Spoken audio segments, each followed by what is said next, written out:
पुरुषोत्तम मास महात्म्य का 31वां अध्याय। सूत जी बोले, इस प्रकार पतिव्रताओं के धर्म सुनकर नारद जी और अधिक सुनने की इच्छा से नारायण जी से बोले, हे प्रभु, आपने कासे के संपुट दान को जो विशेष दान कहा है उसका क्या कारण है, कृपया विस्तार पूर्वक कहिए। श्री नारायण बोले, हे नारद, एक बार यही प्रश्न पार्वती जी ने पुरुषोत्तम व्रत धारण करते समय महादेव जी से किया था कि हे कृपा सिंधु, व्रत समाप्ति पर कौन सा दान करना श्रेष्ठ है।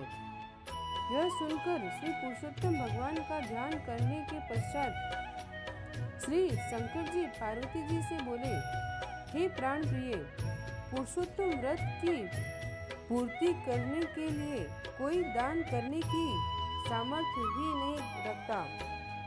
हे पर्वत पुत्री, जो दान भगवान के प्रिय महीनों में करने को कहे गए हैं वह आजकल गौण रूप में है। इसी से पुरुषोत्तम व्रत की पूर्ति करने वाला दान कहीं भी नहीं दिखाई देता है। इसके दान की पूर्ति में संपुट दान अर्थात ब्रह्मांड का दान है।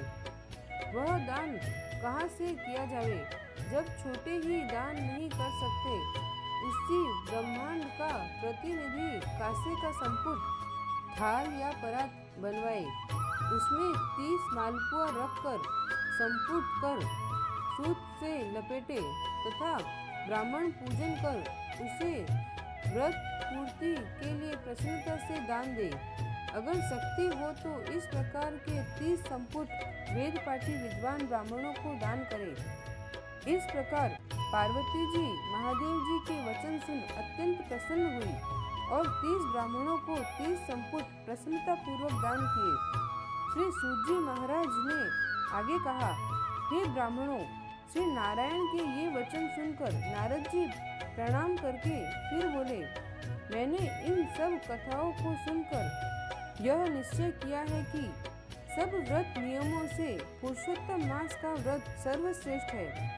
इसके महात्म्य मात्र सुनने से ही मनुष्य सब पापों से मुक्त हो जाता है। जो भक्ति पूर्वक विधि विधान से इसके व्रत नियम का पालन करे तो उसके फल का कहना ही क्या है। श्री सूत जी बोले, यह सब सुनकर श्री नारायण मौन हो गए। तब श्री नारद जी ने उन्हें प्रणाम किया। जो मनुष्य भारतवर्ष में जन्म पाकर भी इस श्रेष्ठ पुरुषोत्तम मास महात्म्य को नहीं सुनते हैं तथा इसमें वर्णित कर्म नहीं करते हैं, वे नराधम हैं। वे दुर्गामी बार बार जन्म मरण के चक्कर में पड़कर धन, पुत्र, मित्र तथा स्त्री के दुख को पाते हैं। वे ही मनुष्य धन्य है जो भगवान के इस मास का व्रत करते हैं।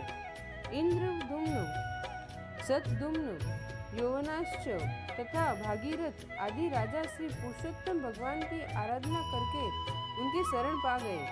श्री सूत जी महाराज ने आगे कहा, हे ऋषियों, यह पुरुषोत्तम मास महात्म्य सुनने से श्री गंगा स्नान के समान फल प्राप्त होता है। पूरी पृथ्वी परिक्रमा करने का पुण्य इसके सादर सुनने वालों को प्राप्त होता है। ब्राह्मण सुनकर ब्रह्म तेज, क्षत्रिय राज्य, सुख, वैश्य धन, शूद्र श्रेष्ठता तथा अन्य किरात, गुण आदि मनोभिलाषित वस्तु प्राप्त करते हैं। इस पुरुषोत्तम मास महात्म्य की प्रति को वस्त्राभूषण के साथ विधि पूर्वक ब्राह्मण को जो दान करता है वह अपने 3 कुलों के साथ गोपालों से सेवित देव दुर्लभ गोलोक को प्राप्त होता है। जिस घर में यह ग्रंथ रत्न रखा है वह घर तीर्थ के समान है। 29वीं पुरुषोत्तम मास महात्म्य 31वां अध्याय समाप्तम। बोलो पुरुषोत्तम भगवान की जय। श्री राधे कृष्ण।